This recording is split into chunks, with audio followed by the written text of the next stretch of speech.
ഇന്നത് കണ്ടപ്പോൾ ഒരുപാട് സന്തോഷം തോന്നി. അപ്പം ഇന്ന് കണ്ട പ്രേക്ഷകരോടെല്ലാം ചോദിച്ച സമയത്ത് ഇന്ന് ശരിക്കും തിയേറ്ററിൽ ഇതേപോലത്തെ ചിത്രങ്ങൾ മിസ് ചെയ്യുന്നുണ്ട്, അല്ലെങ്കിൽ ഒന്നുകൂടെ ഇത് കാണാൻ പറ്റിയതിന് സന്തോഷമുണ്ട്.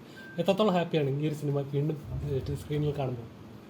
നമ്മൾ ഈ ദേവദൂതൻ കഴിഞ്ഞ സമയത്ത് ഇത്തരത്തിലുള്ള ഒരുപാട് എൻക്വയറീസ് ആൾക്കാരുണ്ടായിരുന്നു. പ്രത്യേകിച്ചും ഈ സിനിമ റിലീസ് ചെയ്യുന്ന സമയത്ത് ജനിച്ചിട്ടില്ലാത്ത ആൾക്കാർ ഇതിൻ്റെ അവിടെ ഇവിടെയൊക്കെ ആയിട്ട് കണ്ടിട്ടുണ്ടാകും. പക്ഷേ ഇതൊരു തിയേറ്റർ വാച്ച് അർഹിക്കുന്ന ഒരു സിനിമയാണെന്നുള്ളൊരു അവരുടെ ഒരു എന്താണ് ഡിസ്കഷനൊക്കെ നമ്മൾ ശ്രദ്ധയിൽപ്പെട്ടപ്പോഴാണ് നമ്മൾ ഇങ്ങനൊരു ചിന്തയിലേക്ക് വന്നത്.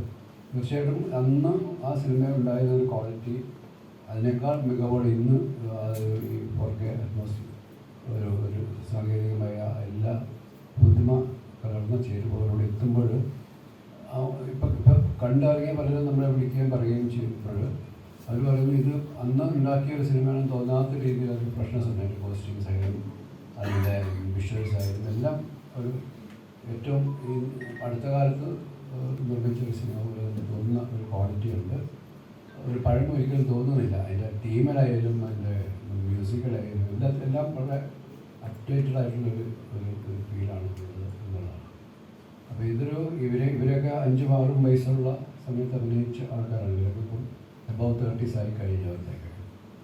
അപ്പോൾ ആ ഒരു ജനറേഷന് ഇവരെക്കാളും പുറകിലുള്ളൊരു ജനറേഷൻ ഉണ്ട്. അപ്പോൾ 2000-ന് ശേഷം അല്ലെങ്കിൽ 1997 ശേഷം 98-ന് ശേഷം ഉണ്ടായ ഒരു തലമുറ ഇത് തിയേറ്ററിൽ ഇപ്പോൾ കാണുന്നത് വലിയ ഭാഗ്യമാണ്.